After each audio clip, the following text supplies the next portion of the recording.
शांता जी राम जी की बहन है। हमें लगा था कि आप लोग नहीं जानते इसलिए इस कथा को सुना रहे। मानस में नहीं है, ये श्रीरामचरितमानस में इसका उल्लेख नहीं है, लेकिन आप वाल्मीकि रामायण जब पढ़ेंगे तो उसमें है। वाल्मीकि रामायण में शांता जी के बारे में लिखा है। कल हमने श्रृंगी जी के बारे में चर्चा किया था। श्रृंगी जी ही आए थे यज्ञ कराने पुत्रेष्ठ, तब राम जी जन्म लिए। तो श्रृंगी जी शांता जी के पति हैं। श्रृंगी ऋषि का विवाह शांता जी से हुआ है और यह शांता जी दशरथ जी की बिटिया हैं। चारों लाला नहीं हुए तो उसके बहुत पहले शांता जी का जन्म हुआ। लेकिन ये दशरथ जी के बेटी के नाम से जानी नहीं जाती, राम जी की मुंहबोली बहन के नाम से जानी जाती। सगी बहन नहीं, मुंहबोली बहन, दूर की बहन, जैसे किसी रिश्ते में बहन लगती हो, या मित्र की भी बिटिया, मित्र के जो संतान होते हैं, भाई बहन का संबंध होता है। तो राम जी की मुंहबोली बहन के रूप में ये विख्यात हुई। इनके बारे में ज्यादा मिथिला वाले जानते। मिथिला बिहार में है, जहाँ जानकी जी का घर है, वहां के लोग ज्यादा जानते, क्योंकि राम जी को गाली देते थे वहां के लोग, ससुरारी था वो। तो शांता जी बहन है राम जी की, तो उनका नाम लेकर गाली देते थे। शांता जी छोटी सी थी दशरथ जी के यहाँ, ध्यान दें। जब ये छोटी सी थी उसी समय दशरथ जी के यहाँ दशरथ जी के एक मित्र थे जिनका नाम रोमपाद था। एक देश था जिसका नाम अंग देश था। उसी अंग देश के राजा थे राजा रोमपाद, और दशरथ जी के मित्र थे। एक दिन वो दशरथ जी से मिलने आए, और जब मिलने आए तो मित्रता है बढ़िया। आज जैसी मित्रता नहीं थी महाराज की बुलाकर प्राण ले ले रहे हैं। बुलाते हैं मित्र बन करके, फिर जान ले ले रहे हैं। मित्र के लिए प्राण देना सीखते थे। बड़ा ही अनमोल रिश्ता मित्र का। माता पिता से भी जो बात व्यक्ति नहीं बता सकता था, वो अपने मित्र से बताता था। कोई समस्या हो मित्र से कहता था। आज रोमपाद जी आए, दशरथ जी देखे मित्र आए हैं, बड़े प्रसन्न हुए। और उसके बाद 2-4 दिन रहे रोमपाद जी। उसके बाद जब वो जाने लगे अपने घर, तो आंगन में शांता खेल रही, छोटी सी बिटिया थी, आंगन में खेल रही थी। उनकी हंसी से पूरा महल गूंज रहा था। रोमपाद जी जब जाने लगे, दशरथ जी उनको छोड़ने जा रहे थे, तो रोमपाद जी एक क्षण के लिए खड़े हुए शांता को देखे, और देखने के बाद बस मुस्कुराए, आंखों में आंसू भराया, आगे बढ़ गए। तो दशरथ जी ने कहा, मित्र, तुम अपने मित्र के घर आए हो और आंखों में आंसू, किस बात का कष्ट है? किस बात से दुखी होकर आपकी आंखें नम हो गई? हमारी सेवा में कोई कमी, हमारी मित्रता में कोई कमी, बात क्या है? आप रोए क्यों? रोमपाद जी बोले, नहीं नहीं, कोई बात नहीं है, आपकी सेवा में कोई कमी नहीं है, आपकी मित्रता में भी कोई संशय नहीं, फिर आप क्यों रोए? तब रोमपाद जी ने कहा, मित्र, हमारी कोई संतान नहीं है, मैं नहीं संतान हूं, हमें कोई संतान नहीं, न पुत्र है न पुत्री है, और होगा भी नहीं। बस आपकी बिटिया को देखा तो मेरे पास संतान नहीं, इसलिए आंखें भर आई, और आपके पास संतान है, खुशी से आंखें भर आई। चलो, हमारे पास नहीं, हमारे मित्र के पास तो बिटिया है, ये हमारी भी बिटिया है। ये भाव दशरथ जी जैसे सुने रोमपाद जी से, तुरंत गए अपनी बेटी को गोद में उठाए लेकर आए और रोमपाद जी की गोद में दे दिए। अब रोमपाद जी के पास संतान नहीं था, पुत्री गोद में पाने के बाद उनका वात्सल्य और उमड़ पड़ा, खूब दुलारने लगे। दशरथ जी ने कहा, इनको अपने साथ ले जाइए। रोमपाद जी बोले, अरे आपकी बिटिया? हम कैसे? बोले, अभी अभी आपने कहा ना मित्र की बिटिया है, तो अपनी भी बिटिया ही है, तो ये अपनी बिटिया समझकर ले जाइए, और कभी भी किसी से मत कहिएगा कि ये दशरथ की बिटिया है। हमें जब याद आएगी हम आकर महल देख जाएंगे आपके यहाँ, लेकिन किसी से कहिएगा नहीं कभी कि ये दशरथ की बिटिया है। हाँ, जो भी पूछे रोमपाद की बिटिया है। दशरथ जी बोले अभी तो मेरे घर राम जी आएंगे ही, भगवान ने वरदान दिया है तो एक हमारे यहाँ संतान तो होगा, पर तुम्हारे यहाँ नहीं होगा, इसलिए इसको ले जाइए आप। दशरथ जी दे दी अपनी बेटी, और उसी दिन से शांता रोमपाद की बेटी कहलाने लगी। और रोमपाद के यहाँ आई, कुछ समय बीता, एक अप्सरा आई स्वर्गलोक से। पहले राजाओं का बढ़िया सुंदर राज दरबार लगता था। उस राज दरबार में स्वर्ग से अप्सराएं नृत्य करने आया करती थी, लेकिन वो कुछ समय के लिए होती थी। 6 महीने के लिए कोई आती, कोई साल भर के लिए आती, उसके बाद चली जाती, दूसरी आती थी। ये नियम था। अब महाराज एक अप्सरा आई, रोमपाद जी के यहाँ नृत्य कर रही थी, बड़ी सुंदर थी। स्वर्ग से आई है तो सुंदर तो रहेगी। रोमपाद जी के उसी सभा में श्रृंगी जी के पिताजी बैठे हुए थे, जिनका नाम विभांडक ऋषि है।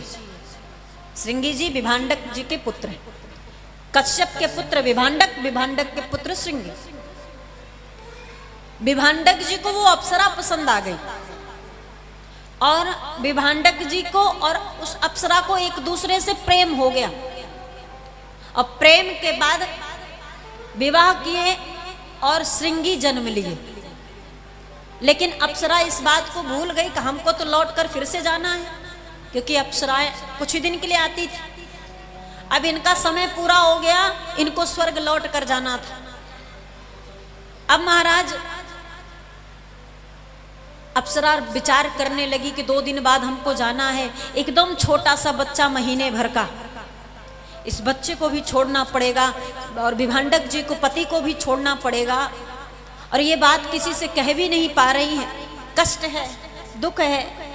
और एक दिन जब वो समय आया उनके जाने का स्वर्गलोक, तो पति और पुत्र को सोता छोड़ करके वो स्वर्ग चली गई।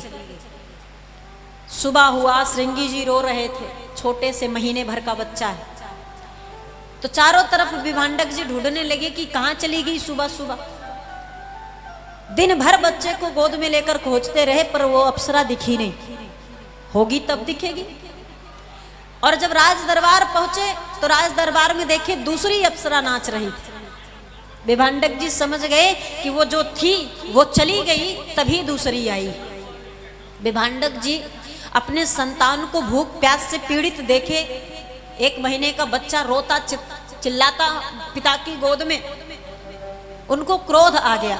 संत थे, ऋषि थे, क्रोध आ गया कि जिस प्रकार से मेरा बच्चा तड़प रहा है भूख प्यास से, ऐसे ये पूरा अंगदेश तड़पेगा भूख प्यास से, अपार सूखा पड़ेगा।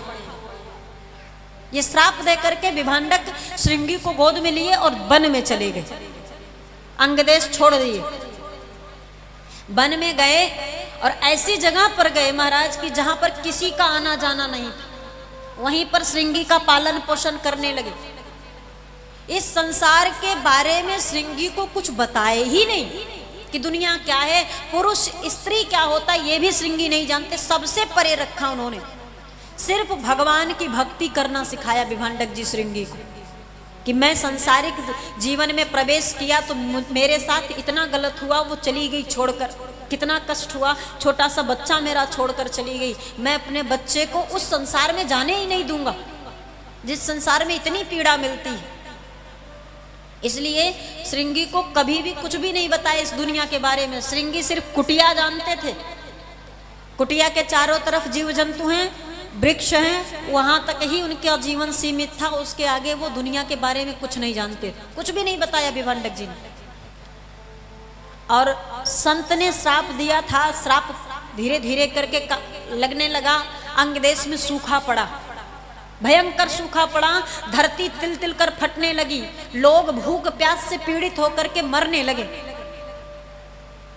रोमपाद जी देखे तो बड़ी पीड़ा में रोमपाद जी सोचने लगे कि हमारे सामने हमारी ये पुत्रवत संतान की तरह हमारी प्रजा हमारे सामने मर रही है, मैं कुछ भी नहीं कर पा रहा, मैं कैसा राजा हूं।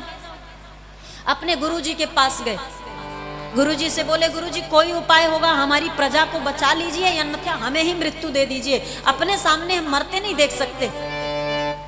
तब गुरुजी ने उपाय बताए। बोले एक उपाय है, सब बच जाएंगे और आपको मरना नहीं पड़ेगा। विभांडक जी बोले, रोमपाद जी बोले क्या? बोले जो विभांडक जी के पुत्र श्रृंगी हैं, अगर वो कैसे भी करके आपके इस नगर में पैर रख दें तो बरसात हो जाएगी, लेकिन समस्या ये है कि उनको कैसे लाया जाएगा, क्योंकि वो तो दुनिया से परे हैं, संसार के बारे में जानते नहीं। और विभांडक जी का क्रोध याद आता है तो किसी की हिम्मत भी नहीं कि चला जाए श्रृंगी से मिल। लेकिन सबको मरता देख करके रोमपाद जी करते क्या? जब एक ही उपाय था तो रोमपाद जी विचार किए कि कैसे लाया जाए। अब विभांडक जी की कुटिया पर नजर गड़ाई गई कि विभांडक जी कुटिया से बाहर कब जाते हैं और अकेले कब रहते हैं श्रृंगी। तो विभांडक जी स्नान करने नदी पे जाते तो श्रृंगी जी अकेले रहते थे। तो उन्होंने क्या किया, दो चार महिलाओं को, नगर की कुछ सेविकाओं को, नृत्य करने वाली माताओं को जो सुंदर सुंदर है, ऐसी 2-4 महिलाओं को श्रृंगी के पास भेज दिए कुछ मिष्ठान लेकर। अब श्रृंगी देखे महिलाओं को, तो महिलाओं को देखने के बाद यही सोचे कि ये कौन है, ये क्या चीज है, क्योंकि कभी भी उनको कोई बताया नहीं कि ये महिला क्या होती, पुरुष क्या होते, संसार क्या होता। वो विचार कर रहे, पूछ दिमाग में आए बात बार बार कि आखिर ये है कौन, बड़ी सुंदर लग रही है और ऐसा मैंने अभी तक कभी देखा नहीं। स्त्रियों ने गीत गाए, वो भी अच्छा लगा, नृत्य किए, वो भी अच्छा लगा। तो श्रृंगी जी का मन लगने लगा। श्रृंगी जी पूछे, आप लोग कौन हो, कहां से आई हो, क्या चीज हो? स्त्रियों ने कहा सब बताएंगे, लेकिन हमारी एक शर्त है। श्रृंगी जी ने कहा कहो। बोले अपने पिताजी से हमारे बारे में मत बताना कि हम आए थे आपसे मिलने। बोले नहीं बताऊंगा, लेकिन आप भी एक वचन दो कि कल फिर मिलने आओगी। श्रृंगी जी ने जब कहा कल फिर आओगी तो स्त्रियों ने कहा बिल्कुल आएंगे, लेकिन अपने पिताजी से चर्चा मत करिएगा। अब मिठाई निकाली, मिठाई दी कि इसको खाइए। अब श्रृंगी जी हमेशा कंदमूल फल खाए थे। कंदमूल फल कोई खाया है इसमें? किसी ने कभी खाया है? बड़ी वो स्वाद में अच्छा नहीं होता। कंदमूल फल स्वाद में अच्छा नहीं, उसका स्वाद कर्कश होता है, जिह्वा में लगता है। मतलब थोड़ा सा भी दिया जाए तो आप उसे खाए, पहली बार रहेगा तो कंदमूल फल है भाई, राम जी खाए थे, लाओ हम भी देखें। इच्छा होगी, लेकिन जब मुख में काट लेंगे ना तो न थूक सकते न निगल सकते, ऐसा स्वाद उसका होता है। वो तीखा मीठा नहीं, कर्कश सा अजीब सा होता है। तो जो व्यक्ति बेस्वाद की चीज पूरे जीवन खाया हो, उसे अगर मिष्ठान दे दिया जाए, लड्डू दे दिया जाए, पेड़ा, रसमलाई, रसगुल्ला दे दिया जाए, आनंद आएगा कि नहीं उसको खाने में? कह रहे ये क्या बात है, ये क्या चीज है। अब उन्हें और अच्छा लगा, बोले ये क्या है? बोले हमारे यहाँ फल है, वो फल मैं आपके लिए लेके आई हूँ, ये हमारे यहाँ होता है। बोले कल भी लाइएगा। अब 2 दिन आई, 3 दिन आई, 4 दिन आई, स्त्रियां, मित्रता बढ़ती गई श्रृंगी जी से। अब मन करे श्रृंगी जी बोले कि आपका घर भी बहुत सुंदर होगा, आपका नगर भी अच्छा होगा, हम तो इस पर्णकुटी से कभी बाहर ही नहीं गए हैं। स्त्रियों ने कहा हम जैसी बहुत है हमारे नगर में, और खूब बढ़िया बढ़िया वहां पर हमारे यहाँ फल है, मिष्ठान है, आपको चाहिए, चलेंगे आप? श्रृंगी बोले पिताजी जाने नहीं देंगे। बोले पिताजी से मत बताइए, बिना बताए चले चलिए आप। बोले हमारे पिताजी आ जाएंगे, हम नहीं आ पाए तो? बोले बाद की बाद में देखी जाएगी, अभी चलेंगे आप हमारे साथ। श्रृंगी तैयार हो गए। ये संसार है महाराज, संसार में मोह माया का भंडार भरा पड़ा है। अगर आप उंगली पकड़ा दिए माया को तो वो आपके गला को पकड़ने में देर नहीं लगाएगी, वो तुरंत पहुंच जाएगी वहां तक। श्रृंगी जी एक दिन मिले, दूसरे दिन भी मन किया कि आप सब आए, नृत्य करें, अच्छा लग रहा है। फिर फल खाए, मिष्ठान खाए, अच्छा लगा। अब देखिए बढ़ने लगी लिप्सा और अब नगर जाने को तैयार हो गए। अब पिताजी से कुछ नहीं बताए और स्त्रियों ने कहा कल तैयार रहना, हम आएंगे आपको लेने। अगले दिन श्रृंगी जी तैयार हो गए, स्त्रियां आई, यहाँ राजा के घर पहले बताई कि आज श्रृंगी जी आएंगे, पूरी तैयारी है। उधर श्रृंगी जी आए और जैसे जैसे अंगदेश के नजदीक आए वैसे घनघोर बादल घेरते चले आए। जैसे नजदीक आए बादल घेरता चला आ रहा है। सब जितने भी लोग भूख प्यास से पीड़ित सब बादल को देख रहे कि काले मेघ आए हैं तो बारिश भी होगी जरूर। सब तरस रहे हैं एक बूंद पानी के लिए, धरती तप रही है। और जैसे ही अंगदेश नगर के परिक्षेत्र में श्रृंगी ऋषि का कदम पड़ा, घनघोर बादल गरजना शुरू किए, बिजलियां चमकनी शुरू हुई और जैसे अंदर प्रवेश किए और खूब सुंदर वर्षा हुई महाराज, खूब अद्भुत वर्षा हुई। सब मगन हो गए, सबका प्राण बच गया, विभांडक का श्राप नष्ट हो गया। लेकिन सब तो आनंद में हो गए। डर कौन रहा है? अंगराज डर रहे हैं, रोमपाद जी डर रहे हैं कि ये एक बार तो बचा लिया श्रृंगी को बुलाकर यहाँ पे अपनी प्रजा को, लेकिन अब विभांडक जी अपनी कुटिया जाएंगे और अपने पुत्र को नहीं पाएंगे। तो त्रिकालदर्शी महात्मा है और ध्यान लगाकर देखेंगे कि बेटा उनका हमारे यहाँ बैठा, तो अब की बार क्या करेंगे कुछ पता नहीं। अभी तो सूखा ही पड़ा, अब की बार कौन सा श्राप देंगे कुछ पता नहीं। क्या किया जाए, आगे का उपाय बताइए बचने के लिए उनके क्रोध से। तब गुरुजी ने कहा, अंगराज, हे रोमपाद जी, श्रृंगी जी ने आपकी प्रजा को प्राण दिया है, सबके जीवन को बचाया है। आप भी अपने प्राण से प्यारी वस्तु श्रृंगी ऋषि को दान कर दीजिए। अर्थात प्राण से प्यारी क्या? शांता जी। संतान नहीं था, प्राण से प्यारी शांता। शांता जी को बोले ये शांता का हाथ श्रृंगी के हाथ में दे दीजिए। नाराज जरूर विभांडक जी होंगे, लेकिन पुत्र और पुत्र वधू को अगर सामने देख लिए, विवाहित नया जोड़ा को सामने खड़ा कर दिया जाएगा तो हो सकता है उनका क्रोध शांत हो जाए। तुरंत आनन फानन में विवाह की तैयारी हुई और श्रृंगी जी का शांता जी से विवाह हो गया। उधर विभांडक जी आश्रम पहुंचे, देखी कि कुटिया में श्रृंगी नहीं, ध्यान लगाए, पता चला अंगदेश पहुंचे तो खूब क्रोध में आ रहे थे कि पूरी ताश नहस कर दूंगा, सब भस्म कर दूंगा, धरती से गायब कर दूंगा इस देश को। और जैसे ही पहुंचे अंगराज से मिलने से पहले पुत्र और पुत्र वधू को सामने खड़ा कर दिया गया।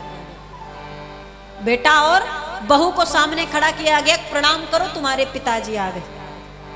पुत्र और पुत्र वधू को देख करके विभांडक जी का क्रोध शांत हो गया। तो शांता के पति श्रृंगी बने। शांता राम की मुंहबोली बहन है तो श्रृंगी बहनोई लगते। बहन का पति बहनोई तो कहते हैं ना, क्या बोलते हैं यहाँ पे जीजा साला वाले जो संबंध होते हैं, आप जो बोलते हो भाई, आपके यहाँ का मुझे नहीं पता है, हमारे यहाँ बहनोई कहते हैं, जीजा भी कहते हैं। राम जी साले हैं और श्रृंगी जी जीजा हैं, और मिथिला वासियों के जीजा राम जी।